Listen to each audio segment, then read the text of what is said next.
안녕하세요. 저는 50대 자영업자입니다. 교외에서 숙박업을 하고 있는데요. 따로 일하는 직원들이 있어서 사실 제가 직접 하는 건 별로 없고요. 그냥 가끔 가서 잘 하고 있나 들여다보는 정도예요. 덕분에 남는 게 시간이라 이런저런 취미 생활을 즐기고 있는데요. 요즘엔 뜨개질을 하며 썰밤에 올라오는 사연 듣는 일에 푹 빠졌어요. 듣다 보면 제 얘기 같은 사연들이 어찌나 많던지. 사실 저도 전 남편 때문에 참 힘든 일을 많이 겪었거든요. 그래도 좋은 게 좋은 거라고 꾹 참고 살았는데 어리석은 남편은 인간으로서 해서는 안 될 짓까지 저지르고 말았죠. 결국 저도 폭발해 전 남편에게 통쾌한 복수를 했고요. 지금은 이혼하고 서로 얼굴도 안 보고 산답니다. 어떤 사연인지 궁금하시죠? 지금부터 천천히 이야기를 풀어나가 볼게요. 어릴 때부터 전 참 팔자가 박복했어요. 사고로 일찍 부모님을 여의고 2살 터울의 남동생과 둘이서 친척집을 전전하며 살았거든요. 남의 집 살이 해본 분은 아실 거예요. 눈칫밥 먹으며 산다는 게 얼마나 서러운지. 밥 한 술 먹을 때도 눈치가 보였고요. 씻을 때도, 잘 때도, 아니 그냥 숨만 쉬어도 눈치가 보였더랬죠. 아직도 기억에 생생해요. 학교 준비물 때문에 지점토를 사야 했는데요. 숙모한테 차마 준비물 사게 돈 달란 말을 할 수가 없어서 그냥 빈손으로 갔죠. 어차피 달라고 해봐야 돈 먹는 기계니 어쩌니 하면서 눈총만 잔뜩 받았을 테니까요. 숙모의 단골 잔소리였죠. 그런데 선생님이 저를 단단히 벼르고 있었던가 봐요. 이게 벌써 몇 번째냐고, 왜 자꾸 준비물을 안 챙겨와 면학 분위기를 흐리냐며 잔뜩 화를 내셨죠. 그날 벌로 하루 종일 선체로 수업을 받았는데요. 스스로 얼마나 비참하고 눈물이 나던지요. 수십 년이 흐른 지금도 제 가슴에 한으로 남아있네요. 동생만큼은 저처럼 살지 않길 바랬어요. 그래서 고등학교를 중퇴하고 바로 돈을 벌기 시작했죠. 지금이야 고등학교까지 의무 교육이라지만 저희 땐 여자들이 어린 나이에 학교를 그만두고 공장에서 일하는 게 흔할 때였죠. 봉제 공장에 취업해 먹고 자는 시간 빼곤 하루 종일 미싱만 돌렸던 것 같아요. 손이고 허리고 아프지 않은 곳이 없었지만 그래도 내 손으로 돈을 번다는 게 참 뿌듯했네요. 첫 월급을 받자마자 동생 겨울 잠바부터 사줬어요. 그동안 저희 남매는 사촌들에게 물려받은 다 낡고 해진 옷만 입을 수 있었거든요. 부끄러움은 둘째치고 겨울엔 살을 에이는 추위에 견딜 수가 없었죠. 동생이 예쁜 겨울 잠바를 입고 처음 한 말이 "누나 신기해. 이 옷 입으니까 하나도 안 춥다? 다른 사람들은 그동안 이렇게 따뜻하게 겨울을 살았구나." 였어요. 그때 동생은 겨우 15이었어요. 그 천진하고 해맑은 말이 왜 그리도 가슴이 아프던지요. 그 뒤로 이를 악물고 더 죽어라 일했어요. 공장의 잔업이란 잔업은 제가 다 도맡아 해서 공장장이 좀 쉬엄쉬엄 일하라며 걱정할 정도였죠. 같이 일하는 언니들도 그러다 몸 망가진다며 저를 염려했고요. 하지만 그때 제게는 오로지 동생과 저 둘이 함께 안락하게 살 보금자리를 마련하겠다는 일념 하나뿐이었네요. 그렇게 치열하게 산 덕분일까요? 일한 지 1년 만에 저는 동생과 숙부집을 나왔어요. 그리고 작은 단칸방을 얻어 둘이 살기 시작했죠.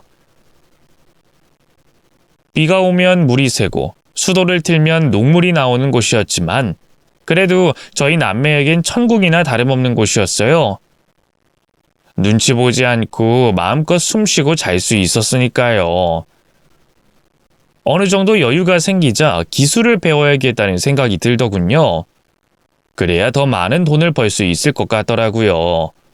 그래서 과감하게 공장을 그만두고 당시 시내에서 제일 큰 미용실에 시다로 들어갔어요. 미용사들의 온갖 텃세와 구박 속에서 참 힘들었네요. 기술을 배우긴커녕 하루 종일 손님들 머리만 감기고 수건만 빨며 살았죠. 이때 손목이 망가져서 만성 건초염도 생겨 고생을 많이 했어요. 그래도 악착같이 버티고 버텼어요. 나중엔 그 못된 원장도 끈기 하나는 알아줘야 한다며 조금씩 기술을 알려주기 시작하더군요. 커트부터 시작해 염색, 파마 등 어려운 기술을 하나씩 익혀갔네요. 마침내 정식 미용사가 된 거였죠. 그쯤엔 늘 황량한 겨울 같던 제 인생에도 꽃이 피었어요. 사랑이 찾아온 거였죠. 상대는 미용실 단골로 오던 남자 손님이었는데요. 저보다 무려 7살이나 많았고 얼굴도 몸도 보잘것없는 사람이었어요. 키가 저만하면 말 다 했죠 뭐. 그래도 직업이 교사라 그런지 참 사람이 교양 있고 상냥했어요. 약품으로 거칠어진 제 손을 보며 아프지 않냐고 묻더니만 그 다음에 왔을 때 비싸 보이는 미제 크림을 은근슬쩍 내밀더군요. 생각나서 하나 샀는데 손 아플 때마다 바르라면서요. 아무렇지 않은 척하는데 귓볼이 뻘겋게 달아올라 있더라고요. 그 모습을 보는데 이상하게 제 얼굴에도 열이 확 오르더군요. 누군가 제게 호감을 보인 건 처음이었어요. 그렇게 잘해준 것도요. 갓 태어난 아기 오리가 어미만 맹목적으로 따르는 것처럼 저도 제게 사랑을 알려준 그 남자에게 속수무책으로 빠져들었죠. 만난 지 2년 만에 아이가 생겼어요. 다행히 남자친구는 저를 책임지겠다고 했고요. 처음으로 시댁으로 인사를 갔죠. 당연히 남자친구네 집에선 저를 마음에 들어하지 않았어요. 몰랐는데 이 남자친구네 집안이 그 지역에서 꽤나 알아주는 알부잣집이더군요. 예비 시아버지가 작게 물류 사업을 하고 있었고요. 예비 시어머니도 생전 손에 물 한 방울 묻혀본 적 없는 교양 있는 사모님이었어요. 시어머니는 저를 보자마자 바로 앞에 있던 찻잔을 집어 던졌죠. 그리고 어디 주제도 모르고 내 아들을 노리냐며 악을 썼죠. 너 이년 여기가 감히 어디라고 와? 내가 너 같은 천한 게 내 아들 인생 망치는 꼴 볼 것 같아? 어디 임신으로 내 아들 발목 잡으려고? 당장 병원 가자. 애 치우게 병원으로 가. 아이 여보 진정 좀 해. 아무리 그래도 생긴 애를 어떻게 지워? 맞아요 엄마. 내 나이도 벌써 30이에요. 이제 더는 주말마다 맞선 보러 다니는 걸로 인생 낭비하고 싶지 않아요. 이 여자 가진 건 없어도 참하고 착한 여자예요. 뱃속에 이미 제 애도 들어섰는데 어떻게 모른 척할 수 있겠어요? 제가 책임지게 해주세요. 제발요. 남자친구는 예비 시부모님 앞에서 저를 사랑한다는 등의 말은 하지 않았어요. 그저 아이가 생겼으니 책임져야 한다고 했죠. 이상하게 그 말에 가슴이 가시가 박힌 것처럼 쿡쿡 쑤시더군요. 뭔가 제가 남자친구의 짐덩이 같이 느껴지더라고요. 어쨌든 예비 시아버지와 남자친구의 설득에 결국 시어머니는 얼마 못 가 백기를 들었어요. 저는 배가 더 불러오기 전에 부랴부랴 식을 올렸고요. 시어머니가 합가를 강력하게 주장했기 때문에 바로 시댁으로 들어갔죠. 혼자 남겨진 남동생이 너무 마음에 걸렸어요. 그쯤에 남동생은 벌써 대학생이었지만 그래도 제 눈엔 마냥 어린아이처럼 보였거든요. 남편 몰래 한 푼 두 푼 모아온 돈을 전부 남동생에게 건넸어요. 그리고 이걸로 취업할 때까지 월세도 내고 학비로 하라고 했죠. 남동생은 그래도 자기도 다 컸다고 거절하더군요. 됐어 누나. 이건 뒀다가 나중에 누나 필요할 때 써. 누나 이제 형부가 있는데 따로 돈 쓸 곳이 뭐가 있겠어. 괜히 아르바이트 한답시고 공부 소홀히 하지 말고 이걸로 학비하고 생활비하고 해. 알았지? 괜찮다니까. 난 신경 쓰지 말고 누나나 잘 살아. 응? 어떻게 신경을 안 써? 하나뿐인 내 동생인데. 누나가 미안해, 영재야. 이렇게 널 두고 갑자기 시집 가게 돼서. 미안하긴. 그동안 나 먹이고 입히고 키워준 게 누군데. 누나는 나한테 부모님이나 다름없는 존재야. 나중에 내가 취업하면 꼭 다 갚을게. 그래. 학교 졸업하고 회사 들어가면 꼭 갚아. 그때까진 이 돈으로 살고. 알았지? 전 받지 않으려 하는 동생에게 억지로 돈을 안겨줬어요. 애써 눈물을 꾹 참는 동생의 붉어진 눈시울을 보면서 저도 눈물이 나더라고요. 비록 결혼해서 따로 살게 됐지만 그래도 자주 들여다보며 챙겨줘야겠다 결심했죠. 그땐 시댁에 대해 아무것도 몰랐으니까요. 시집살이는 제 예상보다 더 고됐어요. 시어머니는 손주를 배에 몸도 잘 못 가누는 며느리에게 모든 집안일을 일임하셨어요. 말이 일임이지 하녀처럼 부려먹은 거였죠. 매일 새벽 5시에 일어나 출근하는 남편과 시아버지의 밥상을 차렸어요. 그 뒤에 산처럼 쌓인 설거지와 빨래, 청소가 기다리고 있었고요. 숨 돌릴 틈도 없이 또 바로 시어머니 점심상과 가족들의 저녁상을 차려야 했죠. 그땐 우리나라 사람들이 삼시세끼를 먹는다는 게 얼마나 원망스러웠나 몰라요. 시어머니는 도와주긴커녕 옆에서 팔짱을 끼고 지켜보기만 하셨어요. 그리고 제가 조금만 실수하면 그것 보라는 듯이 마구 막말을 쏟아부으셨죠. 예, 넌 어쩜 이렇게 살림 솜씨가 늘지가 않니? 이게 팝이야 죽이야? 죄송해요 어머님, 바로 다시 할게요. 다시 하긴 뭘 다시 해? 됐으니까 얼른 부엌 정리나 마저 해. 그리고 넌 점심 먹을 자격도 없으니까 굶어라. 마당 나가서 아까 내가 시킨 창고 청소나 해. 알았어? 네, 그렇게 할게요. 에이, 보기만 해도 우라가 치미니 원. 이래서 애미애비 없는 근본도 모르는 기집애는 들이는 게 아니었는데. 아이고 내 팔자야, 내 팔자야. 남편은 시어머니의 모진 괴롭힘을 다 알면서도 방관했어요. 아이가 생겨 결혼하는 것으로 자기는 책임을 다했으니 나머지는 다 제가 잘해야 한다는 입장이었죠. 오히려 왜 시어머니 앞에서 여우처럼 눈치 있게 행동하지 못해 집안을 시끄럽게 만드냐며 재탄만 했네요. 시아버지도 마찬가지였죠. 그 집에 제 편은 아무도 없었어요. 세상 천지에 저 혼자 남겨진 기분이었죠. 뱃속의 아가도 그런 제 심정을 알았던 걸까요? 그래서 그렇게 제 곁을 떠나버렸던 걸까요? 시어머니의 명령으로 땡볕에서 마당에 고추를 말리던 어느 날, 저는 결국 그대로 쓰러지고 말았어요. 다리 아래로 뭔가 주르륵 흐르는 느낌이 흐릿해지는 의식 속에서도 선명하게 느껴지더군요. 아이가 잘못될까봐 배를 끌어안고 다급하게 집안에 있던 시어머니를 불렀던 것 같아요. 다행히 시어머니는 외면하지 않고 구급차를 불러줬고요. 저는 바로 병원으로 갈 수 있었는데요. 의료진의 처치에도 불구하고 이미 뱃속의 아이는 유산된 후였어요. 못난 저 때문에 아이가 떠나버린 것 같아 미칠 것 같았어요. 남편은 도대체 몸간수를 어떻게 쓰면 애가 떨어져? 이미 친척들이며 동료 교사들이며 당신 임신한 거 다 알고 있는데 어떡할 거야? 날 뭐라고 생각하겠어? 하면서 화를 냈죠. 몸은 괜찮냐? 애는 또 가지면 된다.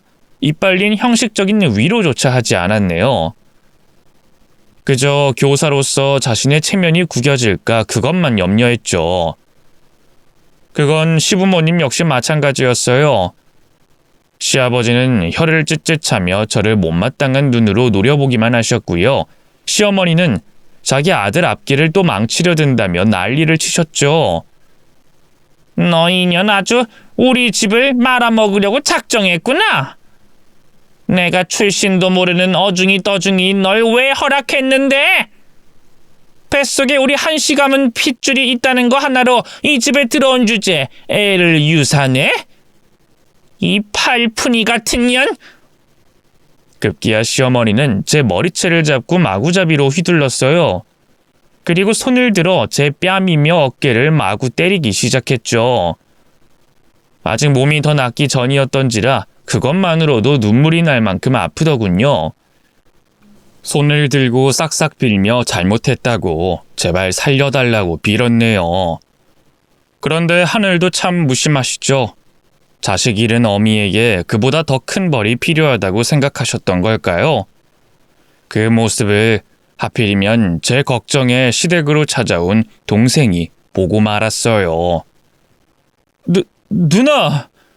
익숙한 목소리에 고개를 돌리니 동생이 현관 앞에서 경악한 표정으로 서 있더군요. 놀란 시어머니가 황급히 손을 걷었지만 이미 늦은 뒤였죠. 누나, 괜찮아? 대체 이게 무슨... 동생은 후다닥 달려와 저를 일으켰어요. 그리고 그때까지 저를 때리고 있던 시어머니와 그걸 방관하던 시아버지, 남편을 차례로 노려봤죠. 지금 이게 대체 뭐 하는 거예요? 우리 누나 병원에서 퇴원한 지 얼마나 됐다고? 그동안도 이렇게 때린 거예요? 말해봐요. 그동안도 이렇게 때리고 살았냐고요? 시어머니는 당황하던 것도 잠시, 이내 뻔뻔한 표정으로 입을 열었어요. 그 누나의 그 동생이구나. 어디 어른 앞에서 함부로 목소리를 높여? 여자는 결혼하면 남의 집 사람 되는 걸 몰라? 며느리가 버릇없어서 시애미가 단돌이 좀 하겠다는데 네가 무슨 상관이야? 단돌이요? 우리 누나가 무슨 잘못을 했다고 단돌이를 하는데요? 그쪽이 무슨 자격으로요? 이 몸 좀 보세요. 이 집으로 시집 온 뒤로 살이 쪽쪽 빠져서 이제 뼈밖에 안 남은 거 보라고요. 이런 사람을 때릴 데가 어딨다고. 가자 누나. 이런 집구석은 버리고 나랑 같이 가자. 얼른 일어나. 그때라도 동생 손을 잡고 나갔어야 하는데 바보 같은 제 자존심이 발목을 잡았어요. 그래도 동생에겐 제가 하나뿐인 누나고 또 부모나 다름없는 존재였잖아요. 그래서 늘 힘들어도 내색하지 않고 잘 살고 있는 척 했거든요. 어른인 양 공부 열심히 하라며 잔소리도 하고요. 그런데 그런 동생 앞에서 시어머니에게 짐승처럼 맞는 모습을 보였다는 게 너무나 치욕스러웠어요. 그래서 동생이 내미는 손을 모른 척 외면했죠. 연락도 없이 왔어. 얼른 돌아가. 제 차가운 말에 동생이 입을 떡 벌렸어요. 누나, 그게 무슨 말이야? 지금 이 꼴을 당하고도 매형이랑 계속 같이 살겠다는 거야? 그건 누나가 알아서 할 일이야. 신경 쓰지 말고 그만 집에 돌아가. 누나가 나중에 다시 연락할게. 제 말에 남동생은 상처받은 것처럼 입술을 꾹 깨물었어요. 그리고는 그대로 몸을 일으켜 집 밖으로 나가버렸죠. 맘 같아선 당장 달려나가 끌어안고 싶었는데 그깟 자존심이 뭐라고. 동생 앞에선 늘 강한 모습만 보이고 싶던 누나로서의 알량한 자존심이었죠. 그 뒤로 동생은 제게 전화 한 번 하지 않았어요. 몇 날 며칠 혼자 속을 끓이다 용기를 내 찾아갔을 땐 이미 너무 늦은 뒤였죠. 동생은 차디찬 눈으로 저를 노려보기만 할 뿐이었네요. 매형, 아니, 그 쓰레기 같은 인간하고 이혼할 거 아니면 나 찾아오지 마. 알겠어? 영재야, 누나가 뭐가 부족해서 그 집에서 그딴 취급을 받는 거야? 뭐가 부족해서? 이혼해. 이혼할 거지? 응? 그래, 알겠어. 생각해 볼게. 지금도 그렇지만 그때도 이혼이란 게 쉽지 않은 일이었어요. 여자는 남편에게 순종하고 내내하던 게 당연하던 시절이었으니까요. 무엇보다 겁이 났죠. 시어머니가 허구한 날 저를 쓸모없는 모질이 취급했던 게 뇌리에 깊이 각인된 걸까요? 결혼하면서 경력도 끊기고 애까지 잃은 저를 세상이 다시 받아줄까 두려웠네요. 동생은 생각해본다는 제 말이 마음에 들지 않았나 봐요. 그럼 이혼하고 다시 찾아와. 그때까진 누나 만날 생각 없으니까. 하면서 저를 차갑게 쫓아냈네요. 집에 돌아와 몇 날 며칠을 고민했어요. 그러다 용기를 내 남편에게 이혼 얘기를 꺼냈죠.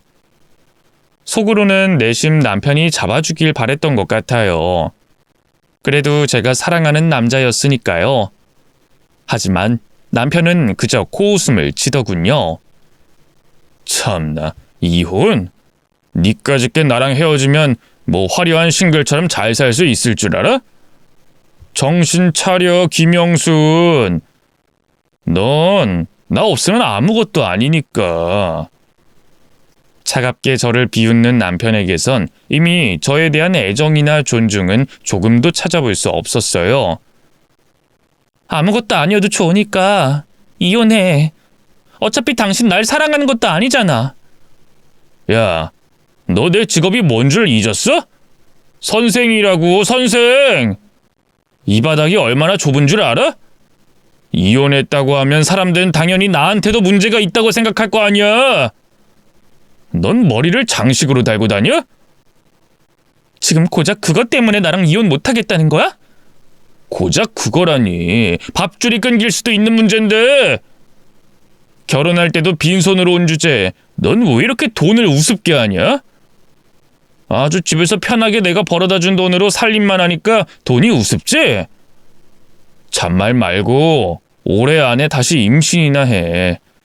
나 더 나이 들기 전에 꼭 아들 낳아서 대 이어야 하니까. 알겠어? 남편은 그저 저를 도구로만 여겼어요. 아이를 낳아 집안의 대를 이어줄 도구. 집안의 살림을 책임져줄 도구. 자기와 같은 인간으로는 절대 취급해주진 않았죠. 이미 남편에게 오랜 시간 학대당해온 저는 그런 남편을 거스르는 게 너무 힘들었어요. 당시 남편은 제 삶의 절대자였으니까요. 결국 저는 남편과 갈라서지 못했고요. 어쩔 수 없이 동생의 연락을 피하기 시작했죠. 차마 얼굴을 볼 자신이 없었거든요. 동생도 나중엔 마음이 상했는지 더는 연락하지 않더라고요. 그렇게 3년이라는 시간이 흘렀네요. 그땐 정말 몰랐어요. 그게 동생과의 마지막이 될 줄은 말이죠. 만약 알았다면 어떻게든 얼굴을 봤을 텐데 찾아가 끌어안고 미안하다고 사랑한다고 한 번이라도 더 속삭여줬을 텐데 평소처럼 시어머니 등살에 못 이겨 집안 여기저기를 하녀처럼 종종대며 치우고 있을 때였어요. 집 전화가 요란하게 울려 받으니 병원이라고 하더군요. 불길한 예감이 가슴을 치고 지나갔죠. 아니나 다를까 간호사의 입에서 제 동생 이름이 튀어나오더군요. 트럭에 치일 뻔한 아이를 구하다 그만 자기가 대신 사고를 당했다고 하더군요. 누굴 닮았는지 참 바보같이 착한 아이였거든요. 무슨 정신으로 병원에 달려갔는지 모르겠어요.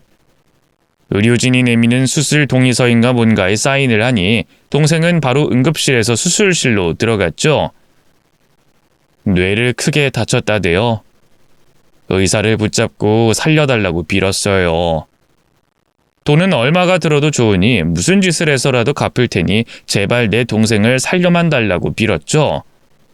의사는 난감한 표정으로 상처 부위가 너무 커서 목숨을 장담할 수 없다고 하더군요. 장장 10시간 넘는 대수술이었어요.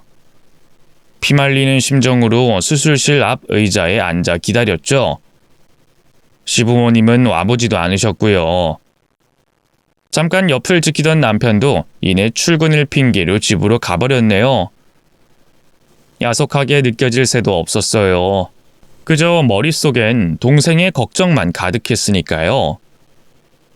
먼저 하늘로 가신 부모님이 동생을 너무 그리워했던 걸까요? 아니면 동생이 못난 누나가 더는 보기 싫었던 걸까요?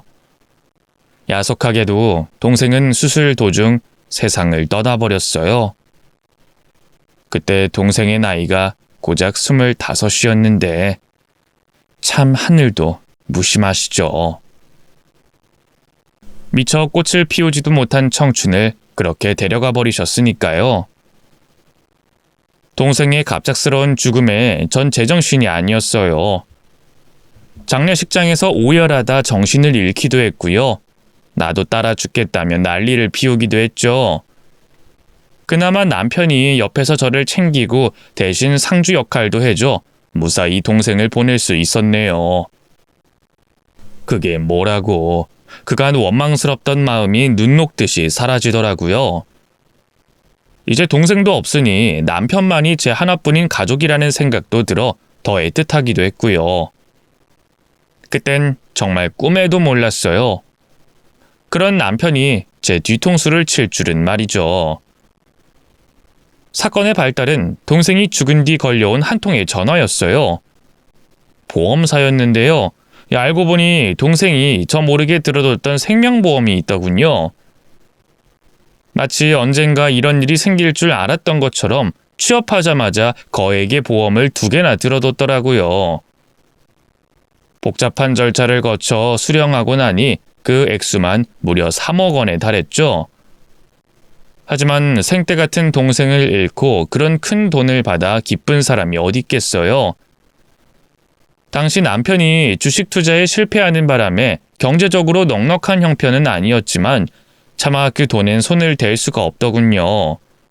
동생의 목숨값 같아서 말이에요. 그래서 통장에 넣어둔 채 손도 대지 않았네요. 그런데 남편 입장에선 그게 답답했던가 봐요. 그쯤 저희 시아버지가 하고 있던 사업이 원자재 수입에 문제가 좀 생겨서 힘든 상황이었는데요. 제게 그 돈을 시아버지 사업하는데 좀 보태줄 수 없냐고 하더군요. 아빠 말로는 당장 위험한 상황만 넘기면 바로 갚을 거래. 그러니까 잠깐 빌려주는 거라고 생각하면 돼. 이자도 톡톡히 쳐준다니까 당신한테도 나쁜 얘기는 아닐 거야. 세상에 이런 시아버지가 어딨냐? 며느리 돈 빌려가서 이자까지 챙겨준다니.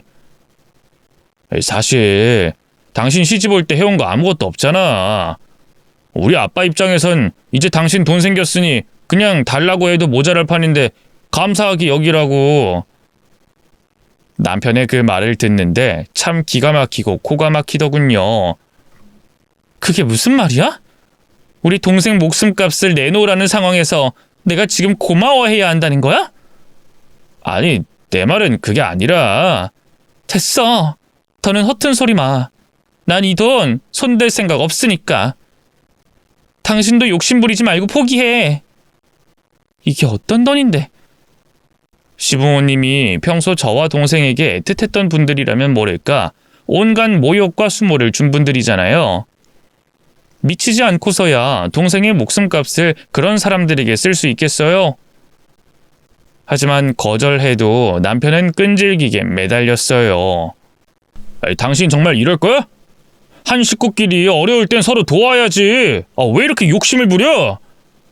부모님이 당신을 뭐라고 생각하겠어? 난 또 뭐라고 생각하시겠냐고? 진짜 내가 면목이 없다. 면목이! 그분들도 양심이 있다면 나한테 뭐라고 못하실 거야. 언제 우리 영재 안부라도 한번 물어봐 준 적 있어? 영재 만났을 때 따뜻하게 말 한마디 건네준 적이 있냐고? 네 동생은 왜 여자를 못 만나냐는 둥, 살 좀 빼라는 둥, 다들 이게 흉이나 보기 바빴지? 언제적 얘기를 하고 있어. 그런 사사로운 감정으로 시아버지 힘드신데 돈을 못 내놓는다는 게 말이 돼? 응, 말이 돼. 난 이 돈 절대 못 내놔. 그러니까 당신이 포기해. 늘 고분고분하던 제가 단호하게 나오자 남편은 당황한 눈치였어요. 살살 꿰어도 보고 화도 내보고 애원도 해보고 별의별 수를 다 쓰더군요. 하지만 저는 절대 흔들리지 않았네요. 그러자 남편도 끝낸 포기한 것 같았어요. 어느 날부턴가 더는 돈 달란 소리를 하지 않더라고요. 괜히 미안한 마음에 시아버지 회사 일은 잘 해결됐냐고 물으니 무슨 상관이냐고 돈도 안 빌려줘 놓고 뭐가 궁금하냐고 쏘아붙이더군요. 그래서 그 뒤로는 저도 더는 묻지 않았네요. 그러던 어느 날이었어요. 그쯤에 저는 동생을 무력하게 떠나보낸 자책감으로 힘들어하고 있었는데요. 남편은 그런 저를 위로하긴커녕 같이 기운 빠지게 뭐하는 짓이냐고 화만 냈어요. 자기가 퇴근했을 때 집이 조금이라도 어질러져 있거나 저녁 밥상이 차려져 있지 않으면 불같이 성질을 냈죠. 물론 그건 시어머니도 마찬가지였고요. 그래서 마음이 힘든데도 몸은 쉬지를 못했는데요. 때마침 부부 동반으로 1박 2일 제주도 여행을 가게 됐지 뭐예요. 웬일로 남편도 친구들과 술 한잔하고 들어갈 테니 먼저 자라고 하더군요. 사실 남편의 고약한 성격 때문에 남아있는 친구도 몇 없었거든요. 그래서 술을 먹어도 꼭 집에서 혼자 자작하는 양반이었는데 밖에서 먹고 온다니 너무 좋더라고요. 시부모님도 없겠다 일찌감치 집을 정리하고 방에 들어가 푹 잤네요. 거실에서 들려오는 요란한 소리에 눈을 떴을 땐 어느덧 주변이 어둑어둑해져 있었어요. 몇 시인가 하고 시계를 보니 자정이 훌쩍 넘었더군요. 남편이 들어온 건가 싶어 나가보려는데 밖에선 우당탕탕 하는 소리가 또다시 들려왔어요. 혹시 도둑은 아닐까 하는 마음에 덜컥 겁이 나더군요.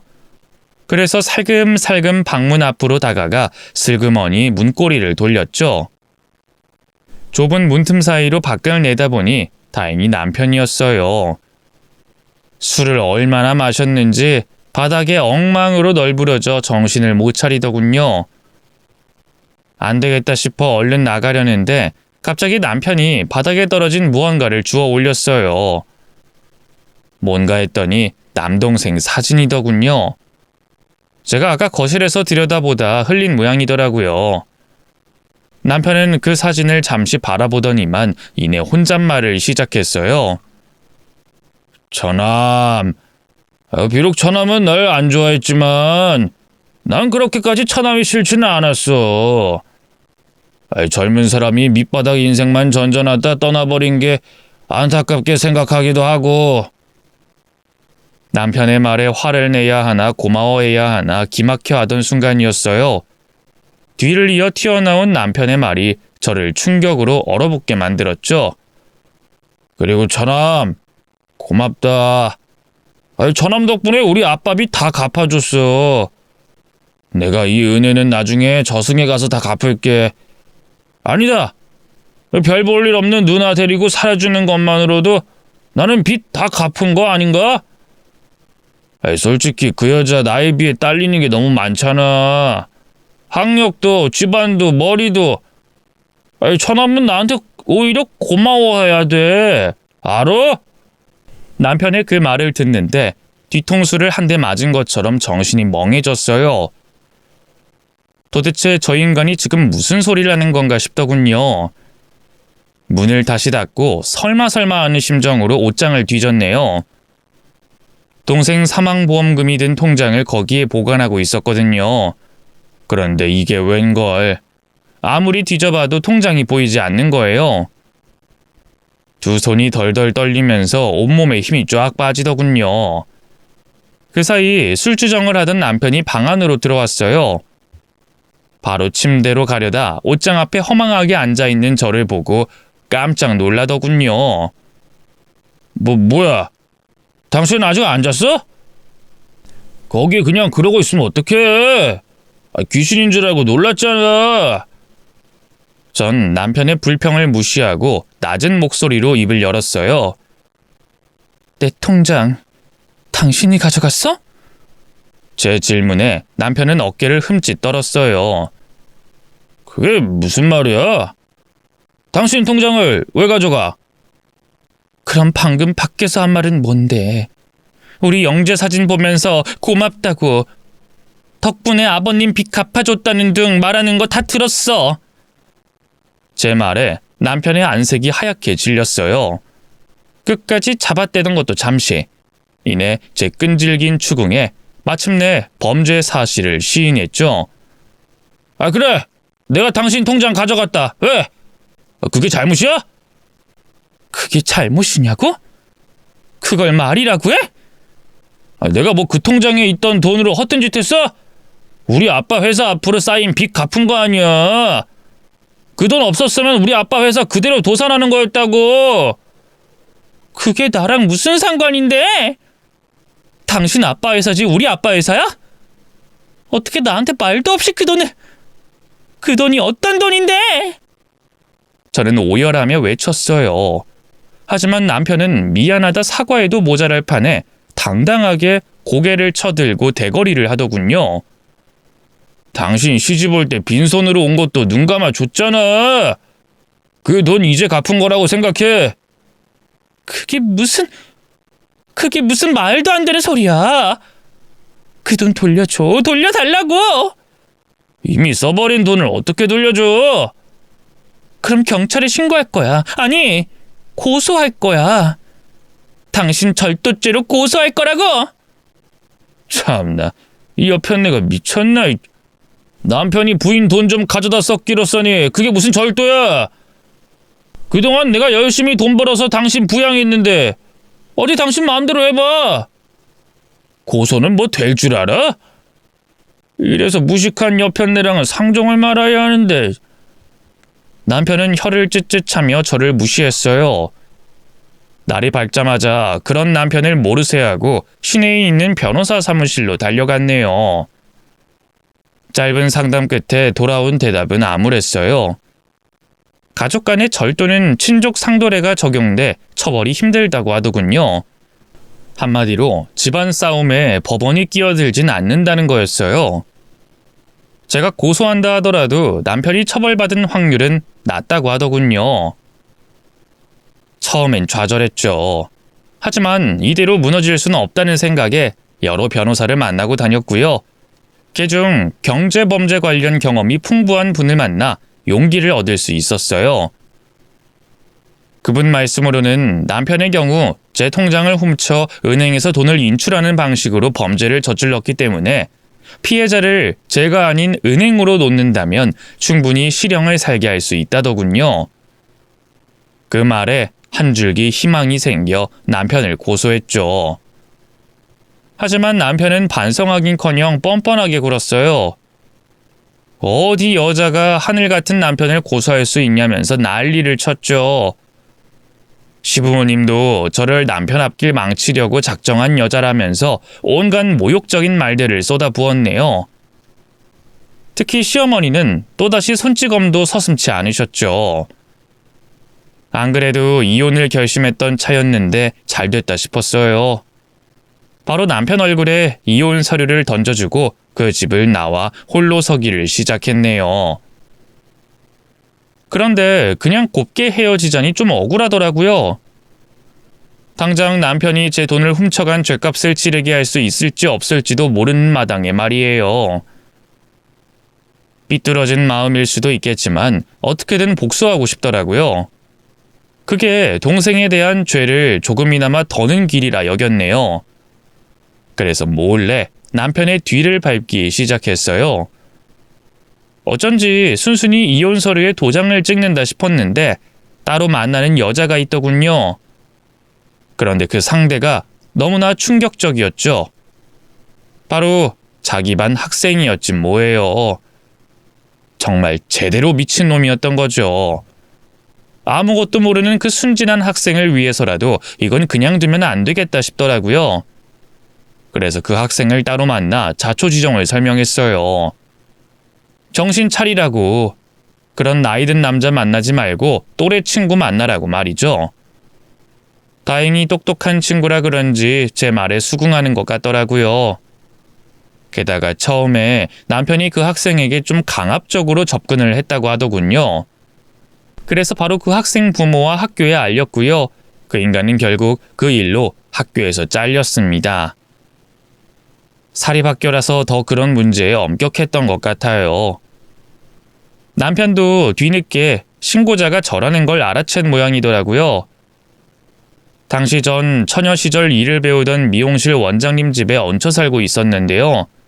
어떻게 알았는지 술을 잔뜩 먹고 찾아와선 행패를 부리대요. 네가 내 인생 아주 망치려고 작정했지? 이 망할 여편네. 남편을 고소하는 것도 모자라서 직장까지 잘리게? 진짜 너 죽고 나 죽자는 거야? 옛날 같았으면 그런 남편이 무서워서 피하기 급급했을 거예요. 하지만 이미 갈라서고 난 후라서일까요? 아니면 죽은 동생이 저를 지켜보고 있는 것만 같아 든든했기 때문일까요? 어디서 그런 용기가 났는지 꼿꼿하게 목에 힘을 주고 남편을 노려보며 대거리할 수 있었네요. 그러게, 누가 쓰레기같이 살래? 옛날에 죄짓고는 못 산다는 말 있어. 두고 봐. 내가 당신이 저지른 죄값 다 치르게 만들 거니까. 뭐가 어째? 네가 뭔데 나한테 죄값을 치르게 아니마니해? 내가 벌어오는 돈으로 먹고 살던 기생충 주제. 뭐? 기생충? 입이 멀쩡하게 달려있으면 말도 똑바로 해. 내가 언제 네가 벌어오는 돈으로 먹고 살았어? 뭐? 니? 너 지금 니라고 했냐? 그래. 넌 니라고 해도 되고 난 안 돼? 똑같이 취급해주는 것뿐이야. 그리고 난 네가 벌어오는 돈 꽁으로 먹고 산 적 없어. 네 그 잘난 집안에서 노예 취급받으며 하루도 쉬지 않고 몸이 부서져라 일했으니까. 그런데도 넌 날 인간 취급도 안 했지? 너희 부모도 마찬가지고 말이야. 그래도 꾹 참았어. 어쨌든 가족이라고 생각했으니까. 근데 어떻게 우리 영재 목숨값을 훔쳐가? 또 그 소리야? 우리 아빠 회사가 뭐 남의 회사야? 어차피 아빠 죽으면 회사 처분하고 그 돈 내가 먹을 텐데. 그러니 당연히 살려야 되는 거 아니냐고. 그게 당신한테도 더 좋은 일이라는 걸 왜 몰라? 그럼 네 돈을 써서 살릴 것이지. 왜 내 돈을 쓰는데? 왜 우리 영재 목숨값을 갖다 쓰는데? 내가 돈이 어딨어? 주식 투자 잘못하는 바람에 다 날린 거 알면서. 그리고 부부 사이에 네 돈 내 돈이 어딨어?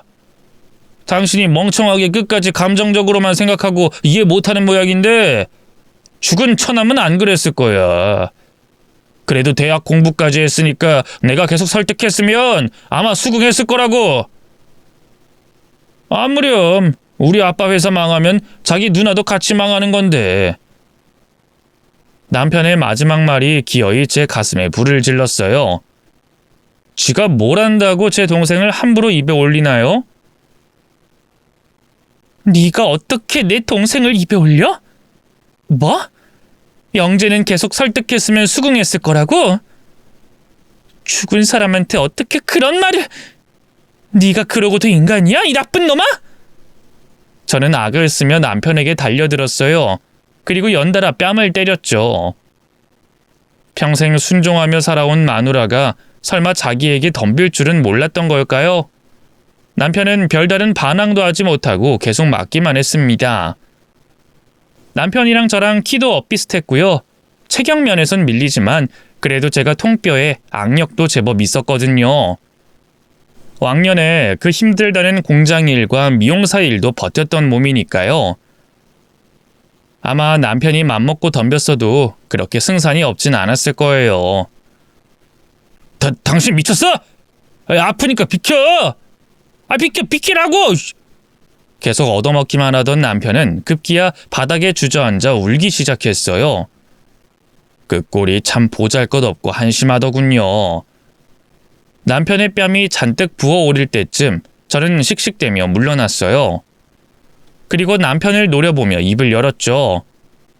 두고 봐. 내 복수는 아직 시작도 안 했으니까. 뭐가 어쩌고 어째? 나 학교 잘리게 만든 것만으론 아직 부족하다는 거야? 그래. 내가 너 반드시 감옥 보낼 테니까 두고 보라고. 남편은 정말로 겁이 났던가 봐요. 얼굴이 새파랗게 질리더니 차분하게 얘기 좀 하자며 저를 붙잡더군요. 전 그런 남편을 뿌리치고 그 자리를 벗어났어요. 그리고 바로 변호사를 찾아가 예정대로 고소하겠다고 했죠. 돈이 얼마가 들든 절대 포기하지 않겠다고요.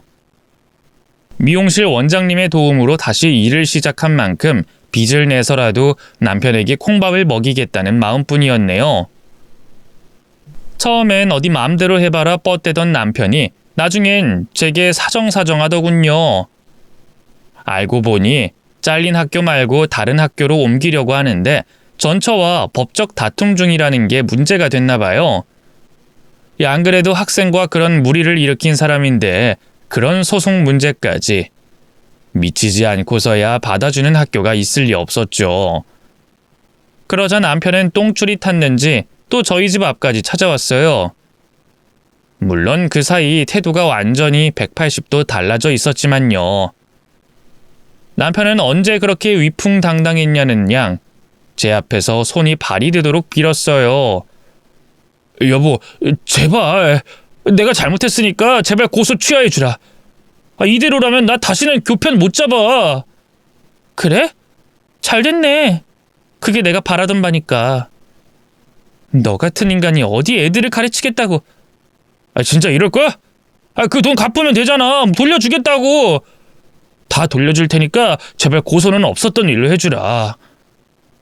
그 돈 돌려주는 건 당연한 거고 내 동생 목숨값 훔쳐간 죄도 달게 받아야지.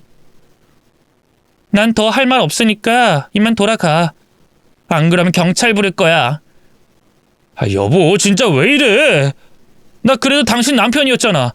당신이 사랑했던 한상철이.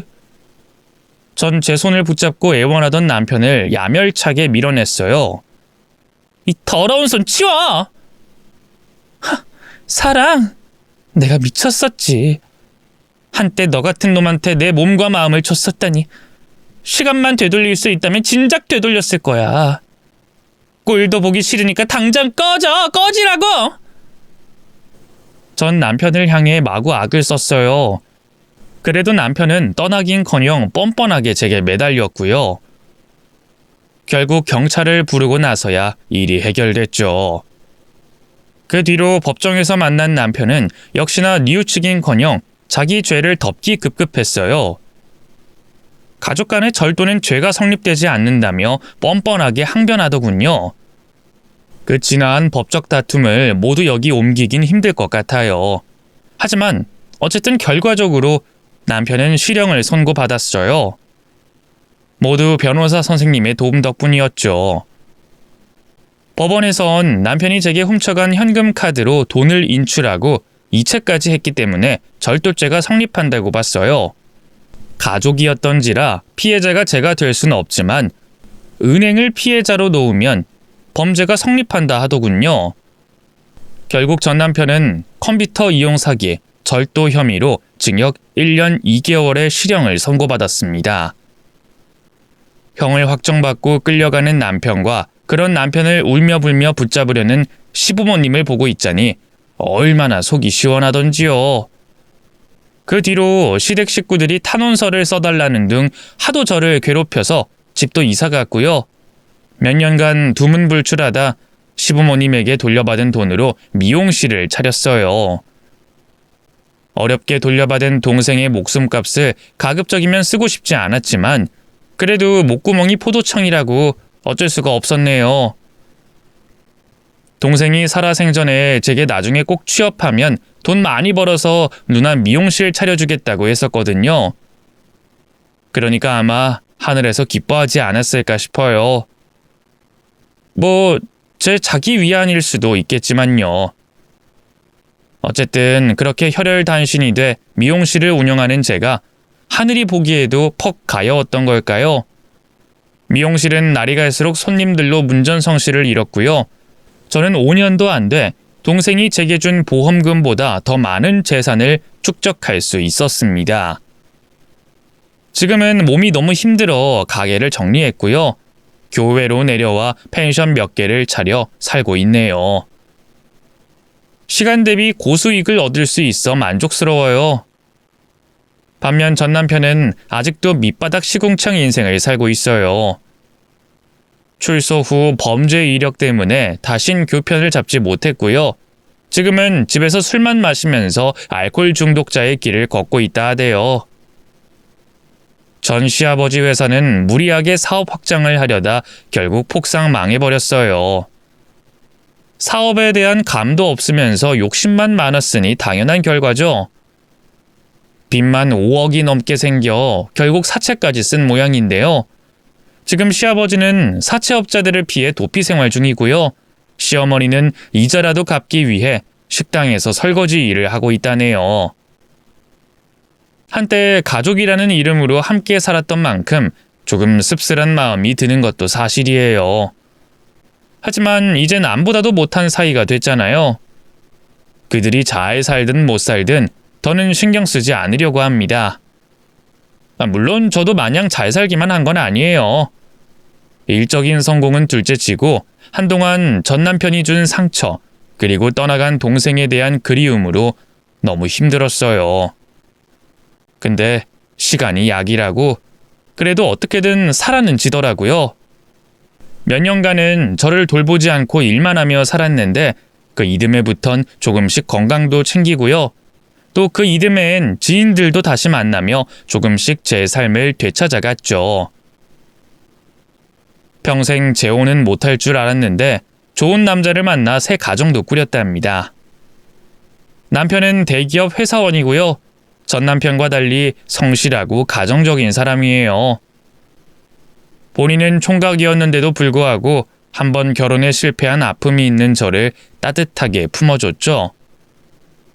결혼한 게 엊그제 같은데 슬아에 딸 하나 아들 하나 낳고 벌써 20년 넘게 잘 살고 있네요.